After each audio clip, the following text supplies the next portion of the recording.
जय जगदम्बा दोस्तों, आज हम बात करेंगे एक ऐसे टॉपिक पे जो सालों से डिस्कस तो हो रहा है लेकिन उसका आज तक निष्कर्ष नहीं निकला। और उसके निष्कर्ष नहीं निकलने की सबसे बड़ी वजह एक ही है, और वो है ऐसे दोगले नेता जिन लोगों को हम ही ने चुन के वहां भेजा है। देखिए, जितनी मजबूत सरकार देश के लिए जरूरी होती है उतना ही मजबूत विपक्ष भी देश के लिए जरूरी होता है। लेकिन ये लोग किसी भी टॉपिक पे ऐसे विरोध करने आ जाते हैं जैसे ये तो होना ही नहीं चाहिए। अरे काम होने ही नहीं दोगे तो सरकार को बैठा है क्यों 5 साल। अब जैसे 2-3 दिन से वापस मुद्दा उठा, योगी आदित्यनाथ जी ने बोला कि जनसंख्या नियंत्रण बहुत जरूरी है और जनसंख्या का असंतुलन नहीं होना चाहिए।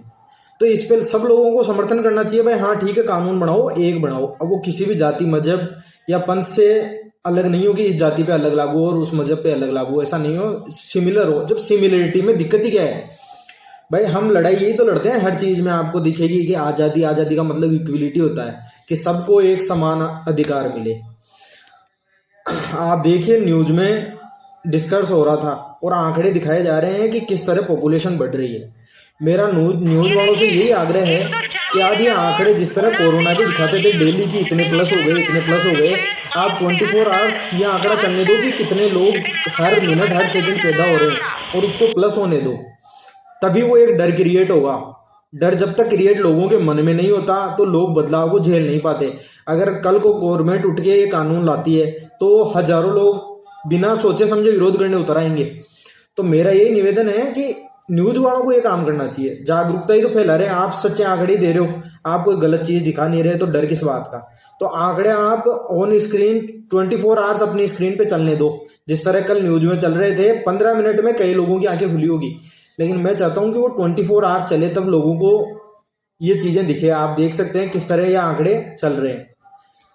इनको आप रेगुलर रखें ताकि लोगों के मन में डर बैठे।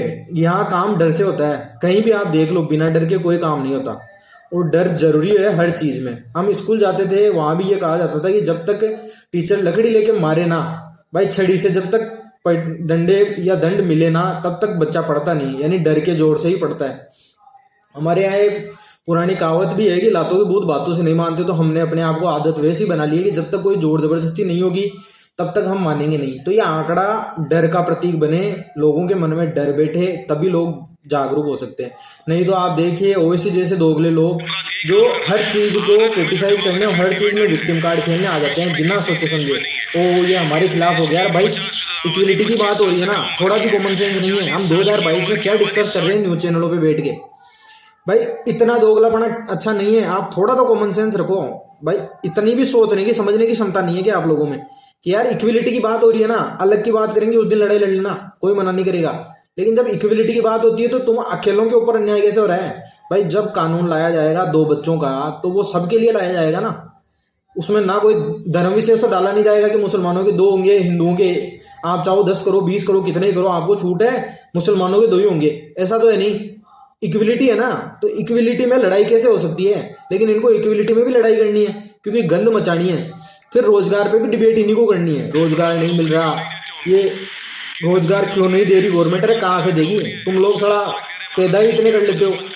जब तक पिछले वाले 10 को रोजगार नहीं मिलेगा, तुम 100 खड़े कर दोगे और गवर्नमेंट फिर 10 रोजगार क्रिएट करेगी ना, 90 तो फिर भी रोएंगे। तो इस सर्कुलेशन की हर चीज की जड़ है भुखमरी। आप अनाज 80 करोड़ हो गए, कल और 100 करोड़ जुड़ जाना, 100 करोड़ हो जाओगे। गवर्नमेंट पालती रहे, सब्सिडियां देती रहे, और एक बार सब्सिडी चालू करनी चाहिए बस। वो सब्सिडी बंद करके दिखाए गवर्नमेंट, बंद करी तो सरकार गिरी। तो गवर्नमेंट के गले की फांस बन जाती है कोई सब्सिडी, सोच समझ के चालू करनी पड़ती है। ऐसा नहीं है, सब्सिडी का मतलब होता है किसी को आप ऊपर उठा रहे हो, ठीक है, एक स्तर तक मदद की जरूरत होती है। मदद का ये मतलब नहीं है कि अब आप उसी के पीछे खाओगे। किसी ने आपकी हेल्प कर दी, 1000 रुपए आपको दे दिए, तो इसका मतलब क्या हुआ, अब आप डेली उसी से लोगे, वही देगा, मैं कमाएगा ही नहीं, मैं क्यों कमाऊं, वो दे रहा है ना मेरे को, और वो सब्सिडी वो नहीं देगा तो मैं उससे ले लूंगा। अरे ये कोई तरीका होता है क्या। मदद का मतलब होता है, सब्सिडी का मतलब होता है मदद, और मदद एक बार करी जाती है, 2 बार करी जाती है। खुद को सक्षम बनाने की कोशिश तो करो। चला हर चीज में सब्सिडी में पाल लो, फिर जो श्रीलंका की हालत हो रही है वो होएगी। ये तो हो जाती अगर परिवार तंत्र वैसे ही चलता रहता जैसे श्रीलंका में चल रहा था। ये 2014 में कुछ चमत्कार हुआ और इस देश के अच्छे कर्म थे जो एक अच्छा लीडर देश को मिला। इस देश ने इतने गलत कर्म नहीं किए कि ऐसी सरकारें चलती रहती और हम वो अस्थिरता देखते जो श्रीलंका ने देखी। तो दोस्तों इन चीजों पे विचार करो, ये विचार योग्य बातें हैं। अपने अंदर गुस्सा पैदा होना चाहिए, क्योंकि अपने को डर नहीं लगता।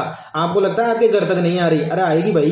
ये जो आप देख रहे हो महंगाई, ये रोजगार नहीं मिलना, जिस लाइन में आप भाग रहे हो और वो लाइन आपको खत्म होती ही नहीं दिखती, उन सब चीजों की वजह यही है। और इन पे आप बोलोगे नहीं, जब तक कुछ होगा नहीं।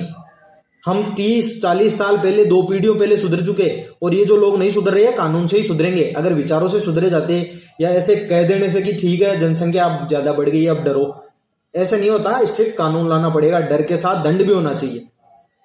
जय जगदम्बा दोस्तों, विचार करिएगा इन बातों पे।